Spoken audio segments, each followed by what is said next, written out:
Untuk mencetus reformasi, banyak pengorbanan yang terjadi, baik harta benda maupun materi. Kalau ingat tragedi, tidak mau orang korupsi, karena mencetus reformasi setengah mati. Kini para elit politik dipergunakan untuk memperkaya diri.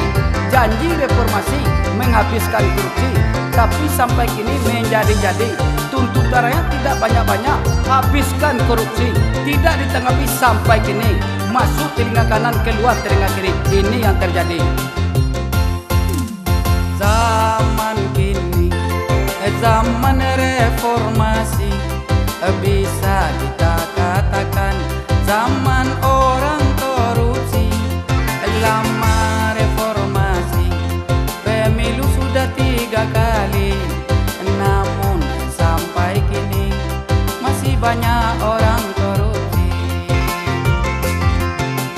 Bermacam bentuk duit korupsi, ada duit pajak, ada duit bank senturi, ada duit hambalang, ada duit daging sapi, ada duit SDM, ada pula dana haji.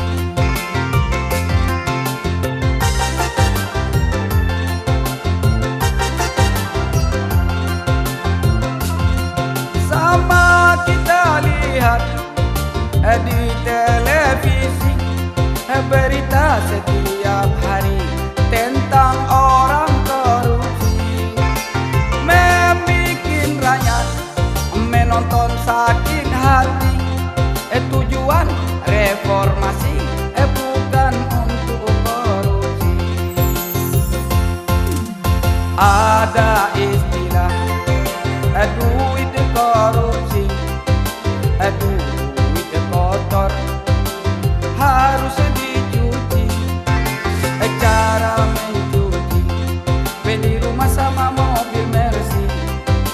Kalau begini Indonesia tidak akan maju sampai mati. Duit korupsi kotor, harus dicuci, bukan dengan sabun ekonomi. Dibeli rumah, mobil Mercy, Suzuki, Mitsubishi, diberikan ke selebriti, nikah siri. Itu cara mencuci, dapat menambah bini dengan duit korupsi. Perubahan terjadi, dipilih presiden yang tahu diri, masuk lubang masuk kali, yang kalah sakit hati, sibuk bikin koalisi, semua parlemen dikuasai. Apakah balas dendam? Belum terbukti, baru teka-teki, setiap sidang berkelahi di depan kamera televisi, bikin malu diri sendiri. Zaman kini, zaman reformasi, bisa kita katakan zaman mencari kursi. Dapat kursi, banyak lupa diri, begitu keadaan di zaman reformasi. Baru kali ini perubahan terjadi, presiden terpilih, orang kecil telah teruji, kejujuran telah terbukti. Gubernur di Jakarta, di Solo jadi Pak Wali.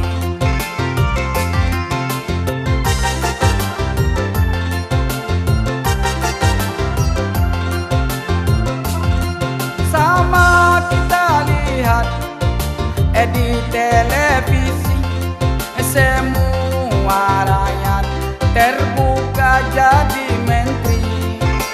Dari insinyur sampai ke tukang roti, barulah ini namanya reformasi. Pemerintah perlu direnovasi, ibarat rumah tua perlu diperbaiki. Penyakit negara sudah parah sekali, kapan perlu harus dioperasi. Penyakit negara udah parah dari orang korupsi. Kalau ada yang tersinggung dengan nyanyi saya ini, koreksi aja diri sendiri. tidak perlu saya dicari. Kalau dicari, saya tidak akan lari. Temui aja di warung nasi. Ini kan reformasi. Mengapa saya dicari? Saya sekedar menyanyi, mencari moni untuk makan anak istri. Daripada saya ikut pula korupsi, saya takut masuk tangsi. Tidur sendiri, jauh dari anak dan istri. Itulah risiko duit korupsi. Biar dapat sedikit tapi halal itu yang dicari. Kita dicari KPK setiap hari. Bisa penyakit jantung membawa mati. Ini udah banyak bukti. Sadarlah para elit kami. Janganlah korupsi pada pemerintahan baru transisi, supaya rakyat jangan kehilangan tongkat dua kali. Nyanyi ini untuk bersama, bukan untuk pribadi. Sekian dari Ayung Tarmizi, orang Padang Kalumbu, Kecamatan Kuranji. Minum pagi kopi, makan siang roti. Tinggal di Ciputat bukan di DKI. Terima kasih.